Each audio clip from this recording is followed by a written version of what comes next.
Hello, my name is Guy Fraker, and I live on Summerland Key. When I'm not out consulting, I like to do woodworking, fishing, of course, and I started doing woodworking mostly with art pieces, carving wildlife, etc. Then I started making furniture out of salvage wood, like the cabinet here and this table. My wife and I came down here 6 years ago. We moved into Little Torch Key Cottages on Little Torch Key, and next door between the Cottages and Kiki's was this wonderful, delightful little cottage. And mad props and thank you to Touch of Key West for letting me use this photo. But this was the ordnance cabin, had fly sail. And then came Irma with all of its destruction. And I hear as many people talking about Irma today as I did when it happened. And in the 5 hurricanes I've had experience in, Irma was certainly the worst. Well, with tornadoes and 200-mile-an-hour winds, we were surprised and thrilled to see our units at the cottages intact, but the ordnance cabin that was a favorite of mine walking by to wade fish this area was obliterated, of course. Part of that cabin was a stained glass studio. It had a separate door, and that door floated up where we lived in the aftermath of the storm, right there on Big Pine Channel. And then a friend of mine and I were out fishing a couple of months after Irma, and out in the contents, half in the water, half out, we found this huge beam. Around the same time, another friend of mine was out in the Marquesas fishing and was using a cast net and brought up these remarkable pieces of very old African ironwood. He brought them home and gave them to me. Then from Big Pine on the avenues came this slab of mahogany that was from a tree that fell on a house, but it ended up protecting and reinforcing for the family. So I decided to try to make something that would be a gathering place from these pieces of wood that literally don't exist anywhere else. And I set some rules and guidelines to go by. Mostly it was to show respect for the age of the wood and its uniqueness. If I screwed anything up, I wasn't going to replace it with contemporary materials. Secondly, I didn't want to use any screws or nails. If I was going to build this, I wanted to build it old school.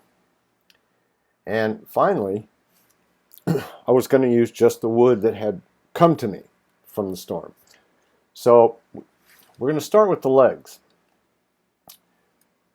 As you can see, I had all this old dock material. It was pretty destroyed, pretty ripped up, but I had enough that if I didn't make too many mistakes, I could probably fashion a set of legs. And so I started the process. Let me tell you, that wood is not easy to cut, nor is it light. This was a test fit, and then later had them come together, and as you see, they're pegged by and large. Now, anytime you're working with wood this destroyed and this old, you have to be ready to make some compromises, but this is what a the complete leg looked like. Now, in a nod to the storm, one of the legs is covered in an acrylic that is reminiscent of the water right after Irma. It's brown, dirty, but it allowed me to level that wood. The other leg I topped with acrylic resin that hardened in the color of the water we all know and love. And with the resin leveled out, now, what to do with these legs and how am I going to hold them together? I turned to the beam. This was an enormous piece of wood, and after it dried out, it was relatively lighter than I thought it was going to be. Here I have it on a sawhorse, and I'm starting to cut the ends. And this is all cut by hand. Once I had it cut and balanced to the point where it would stand up on its own, and I weighed each piece, I was ready to put the legs on. And so each leg goes, of course, on each. on each end of the beam. And then it comes to, well, how do you hold it together? That's where the ironwood came in. So on the African ironwood, I decided it was strong enough that it could actually hold the table together. So in the end of the beams are these dagger-shaped shards of ironwood, and that's essentially what holds the table together. One of my goals was to make sure the table could be taken apart if it needed to move. Now we come back to the stained glass studio door that floated up first and started all of this.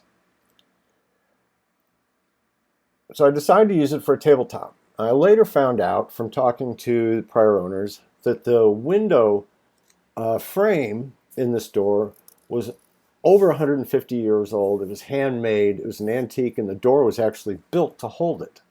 It originally had stained glass in it. The door, once I pulled off all the boards and straightened them, did some planing, it was all very level. But I wasn't sure about the width. So I had some wood left over from the cabin, and I added wings on each side. They're permanent, and that gave the table the width. Remember that slab of mahogany? So I took the mahogany, this again was from a tree that had fallen on a house but ended up protecting the family, and fashioned end caps. And you can see they're attached dovetail. Now the window. What I decided to do was make that real estate on the table usable, so I poured a 2.5-inch thick block of clear acrylic resin, and it's heavy. But that allows the stained glass window, which was made by a local artisan here on Summerland, and thank her for that. She didn't want any publicity, but was just a joy to work with. Anyway, once I got the acrylic in, then I took the window frame out. First thing I had to do was stabilize the wood, treat it, and let it then re-dry. And then she took the frame and built the stained glass window right into the frame itself. The only screws and hardware I added to the table from my original plan were to allow that window to open. And what you see here are self-breaking hinges. So if you pull that bolt, yeah, it'll drop, but it won't drop all the way down on the beam. And that then added backlighting at her suggestion. So you've seen all the pieces. And again, this was all wood that doesn't exist anywhere. This is what I started with. It all came out of this horribly destructive storm. It was a miracle, that window frame. It is roughly 250 pounds in total, but it does come apart for moving. It's 96 inches long, 44 inches wide, and 33 inches high. For somebody who wants to shorten it, I can shorten it 1 inch or 2. And there's the top itself, and that's what the whole piece looks like. And you can set anything you want on that acrylic, and it'll protect the window. You don't have to worry about it, that being glass that breaks. The wires you see in this photo are now hidden, and you have this beautiful piece that is literally made of Keys history. This would be a great piece in the lobby of a resort or a hotel or a B&B. It can be a dining room table. You just saw all of my contact information. I am offering a commission for a lead that leads to a closed sale as well. So feel free to post this, share it with friends. Along with the table will come a coffee table book I've written and produced that explains the story of the wood, where it all came from as well. Thank you very much, and I hope it finds a good home.